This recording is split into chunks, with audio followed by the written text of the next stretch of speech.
1918, hundreds of thousands of crack German troops could be freed up to fight on the Western Front. For the time being, the balance of power had swung in favor of the Germans. But if the Germans were to win this war, they had to make their move before the Americans became fully operational. After 3.5 long years, the war had suddenly become a race against time.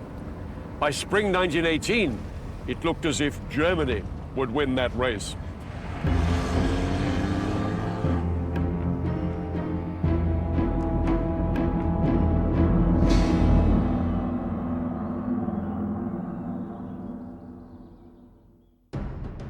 Germany was counting on one man to deliver victory, their chief strategist, Erich Ludendorff.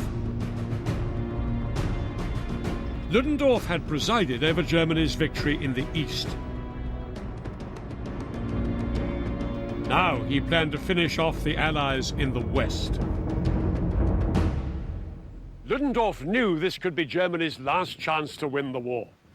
Even with freed-up German troops flooding in from the East, Ludendorff still didn't have the manpower to launch a general offensive all along the Western Front. So he decided to focus on one part of the line.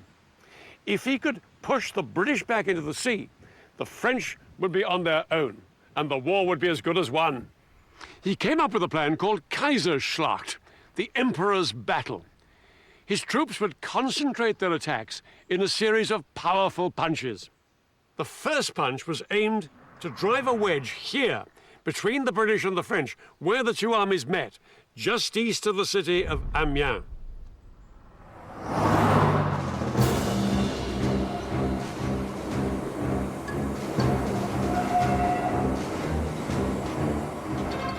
Amiens was the most important city on the Western Front, but it lay only 39 miles behind a part of the front that was poorly defended. It was a key transport hub, vital for getting supplies and reinforcements up to the Allied trenches.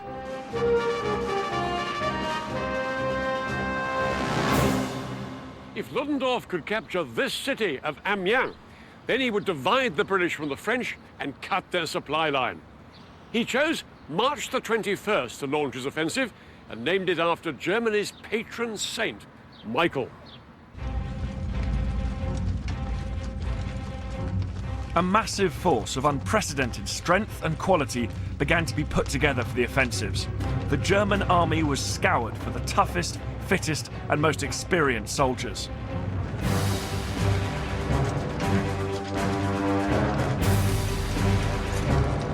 The weak and the old were transferred to the rear. Only the very best of all would be trained up as stormtroopers, specialist units of shock troops that would punch through the Allied lines.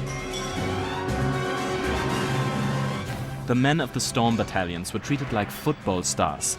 They lived in comfortable quarters, they did their jobs and disappeared again, and left it to the poor foot sloggers to dig in. It wasn't just fresh troops Ludendorff was counting on. He intended to throw away the old rulebook on how to fight a battle. The front lines ran through these fields just here. This is where I'm standing, 40 miles east of Amiens. The German infantry were here, in a series of trenches skirting round the town of St. Quentin. Just a few hundred meters away across no man's land were the British infantry in their trenches. Their heavy guns further back, here and here. Usually an infantry attack was preceded by a long indiscriminate bombardment, lasting days if not weeks, to clear a path through enemy defences. The problem was that these long bombardments gave the enemy plenty of warning that an infantry attack was imminent.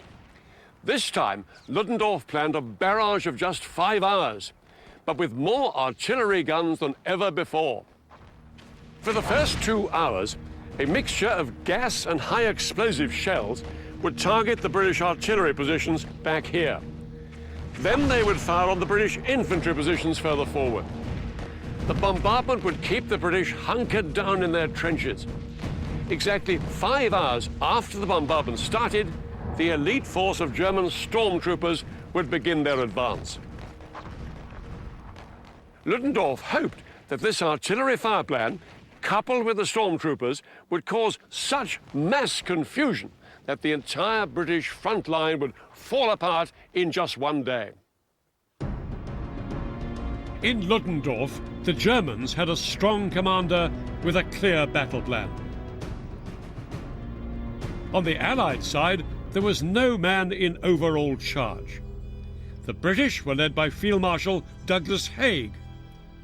He rarely saw eye to eye with the French Chief of Staff, General Ferdinand Foch. And now there was also the American commander, General John Pershing. There was little sign of coordinated leadership between the Allied commanders, and March 1918 would present them with their greatest challenge so far.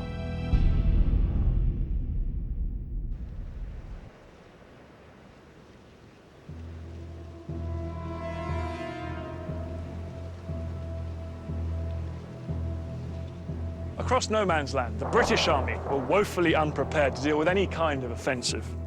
The ground had frozen hard during the winter, so they didn't even have a proper network of trenches. On top of this, they'd had to take over an extra 42 miles of the front line to ease up pressure on the French. Worst of all, though, was the fact that the British government had been so horrified with the losses of 1917, they hadn't sent enough men to the front in 1918. The British Army was sitting ducks.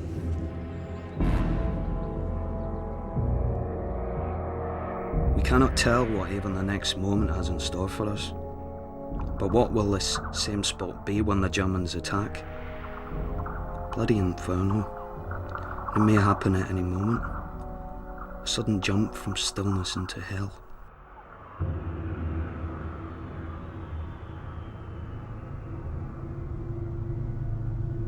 On the stroke of 4:40 a.m. on March the 21st, the eerie calm in the Allied trenches was broken by the heaviest bombardment of the entire First World War.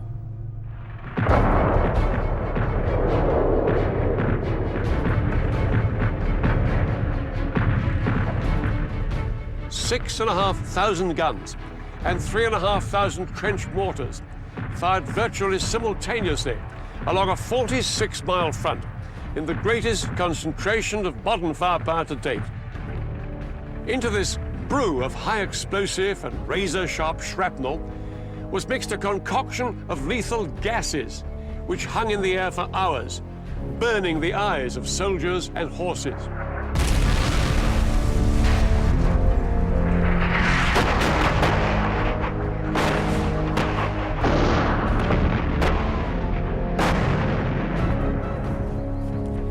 In the half-built British trenches, the German artillery bombardment was obliterating whole regiments at a time.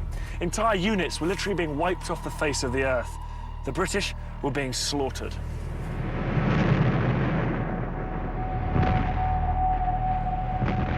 Such hell makes weaklings of the strongest, and no human's nerves or body were ever built to stand such torture, noise, horror, and mental pain.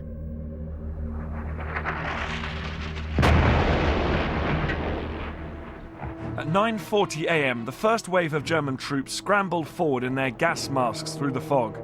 They were so well prepared that they had maps showing British gun emplacements sewn into their sleeves. They were Ludendorff's elite, the stormtroopers.